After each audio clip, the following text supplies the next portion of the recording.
আমার মাঠকুল ম্যানেজার কালীনাথ তো বললো আপনি 11টার সময় ডেকেছেন। আগে না, আমি তো কালীবাবুকে বলেছিলাম 10টা। তাই নাকি? এবার দেখছি কানের যন্ত্রটা কিনে ফেলতেই হচ্ছে। লাইন দিয়ে 50টা গাছ তোমার লোকেরা কাটতে দিচ্ছে না, বলছে এ নাকি তোমার গাছ। এর মানে কি? নকশা তাই বলছে স্যার। নকশা তো আমার কাছে আছে শিবনারায়ণ। ঠিক আছে, আপনি সেই নকশা দেখে নেবেন সুধাংশু বাবু। গাছগুলো আমার না। চ্যালেঞ্জ করবেন না, চ্যালেঞ্জ করবেন না, হেরে যাবেন। চল, যাওয়ার পথে বেশ ঠান্ডা বিয়ার কিনে নিয়ে যাই। দুপুরবেলা বিয়ার আর মুরগির মাংস খেয়ে ঘুমানো যাবে। কাল আবার অনেক কাজ, 50টা গাছ কাটাতে হবে। এই সেই সুধাংশু মুখার্জি, সে বলে গেছিল শীঘ্রই ফিরবে,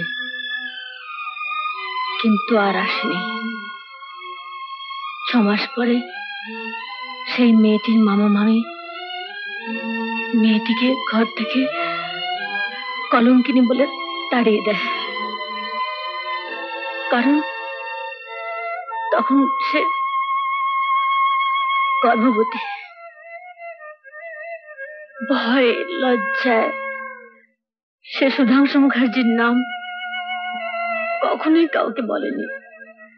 মেয়েটি আত্মহত্যা করতে গিয়েছিল, কিন্তু পারেনি।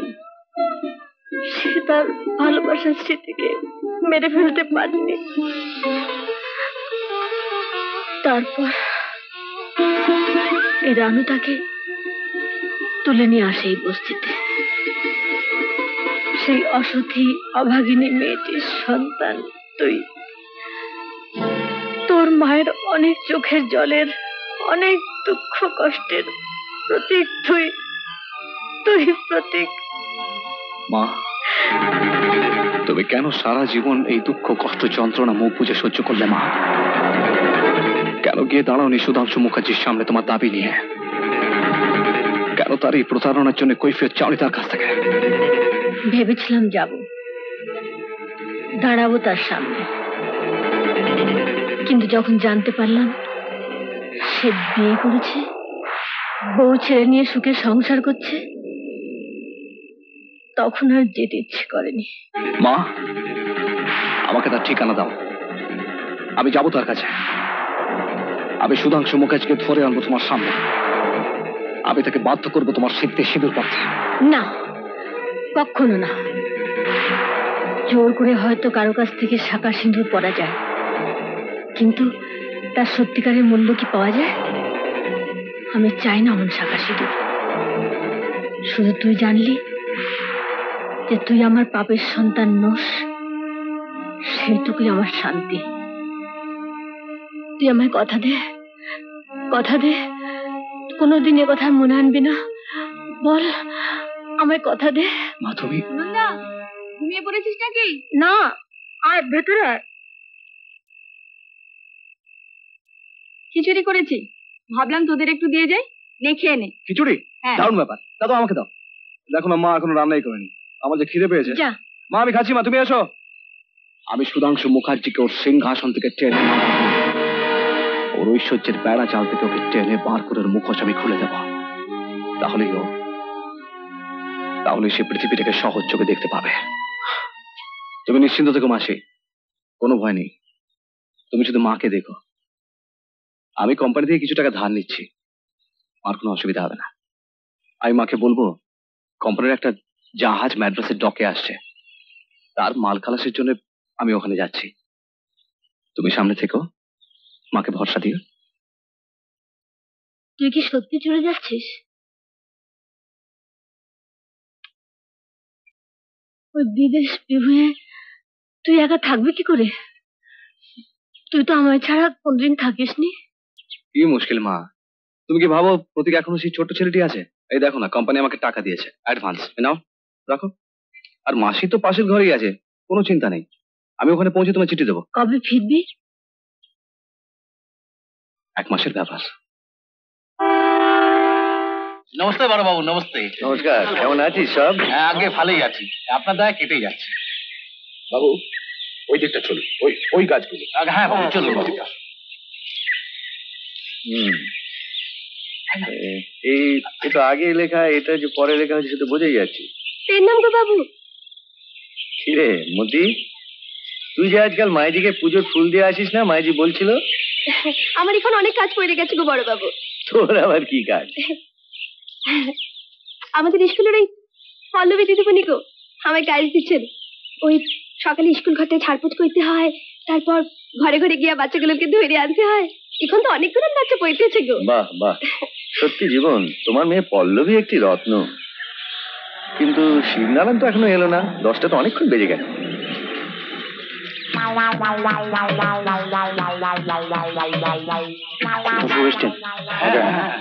ঝামেলা হয়েছে? না না না, পুলিশ টুলিশ না।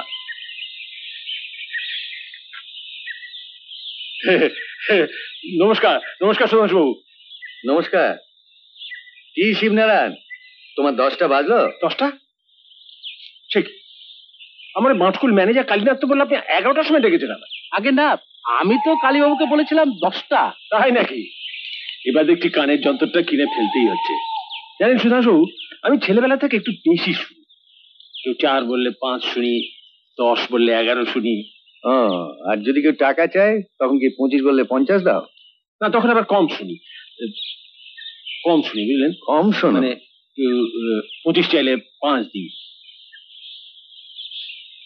মতি, তুই এখন যা, কাল সকালে মাইজিকে ফুল দিয়ে আসিস। হ্যাঁ হ্যাঁ, যখন যাতে এখান থেকে। হ্যাঁ, যে কারণে তোমাকে ডেকেছিলাম শিবনারায়ণ, এই যে লাইন দিয়ে 50টা গাছ তোমার লোকেরা কাটতে দিচ্ছে না, বলছে এ নাকি তোমার গাছ। এর মানে কি? নকশা তাই বলছে স্যার। নকশা তো আমার কাছেও আছে শিবনারায়ণ। ঠিক আছে, আপনি সেই নকশা দেখে নেবেন সুধাংশু বাবু। গাছগুলো আমার না, রেঞ্জার সাহেব যখন এসে গাছে দাগ দিচ্ছিলেন তখন তোমার মনে আছে বোধহয়, তোমার নামও এস দিয়ে এবং আমার নামও এস দিয়ে বলে আমরা ঠিক করে নিয়েছিলাম যে আমার এলাকার গাছে শুধু এস লেখা থাকবে আর এবং আমার গাছগুলো থাকবে SN। সরি, এস এর পাশে এন গুলো পরে লেখা হয়েছে। তার মানে আপনি বলতে চান আমি চোর? আমি বলছি না, নকশা বলছি। নকশা নয়, এরপর কোর্ট বলবে কে চোর। বেশ, আমিও দেখবো গাছগুলো তুমি কিরকম করে কাটো। চ্যালেঞ্জ করবেন না, চ্যালেঞ্জ করবেন না, হেরে যাবেন। চলি, যাওয়ার পথে বেশ ঠান্ডা বিয়ার কিনে নিয়ে যাই। দুপুরবেলা বিয়ার আর মুরগির মাংস খেয়ে ঘুমানো যাবে। কাল আবার অনেক কাজ, 50টা গাছ কাটাতে হবে। আমি কাল সকালে নিজে এখানে এসে দাঁড়াবো, দেখি ওরা কি করে গাছ কাটে। এসো এসো।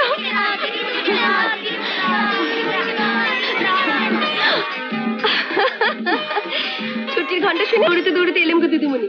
আমি তো ভাবলাম আজ বোধহয় তুই আর এলি না, বসে বসে সুশোভনের কথা ভাবছিস। খানিকটা তুমি ঠিকই ধরেছো। তুমি তো আর আমার মতো পয়রা লেখার মকর নাই, বুঝবে কি করে?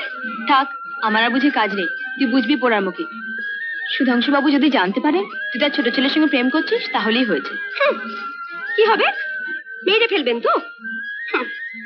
এরকম তো কত হয়েছে, রমি জুলিয়েট, ছিলিমানার কুলি, লয়লা মজনু।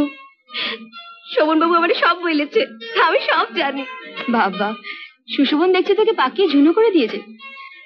হ্যাঁ রে, আর কি কি জেনেছিস শুনি? সব। প্রেম করলে যা জানতে হয় শিখতে হয়, সব সব জেনেছিস? তার মানে শেষকালে তুই একটা কাণ্ড বাঁধাবে দেখছি। এরকম আরো অনেক সিনেমা দেখতে হলে ডাউনলোড করুন ক্লিক অ্যাপ।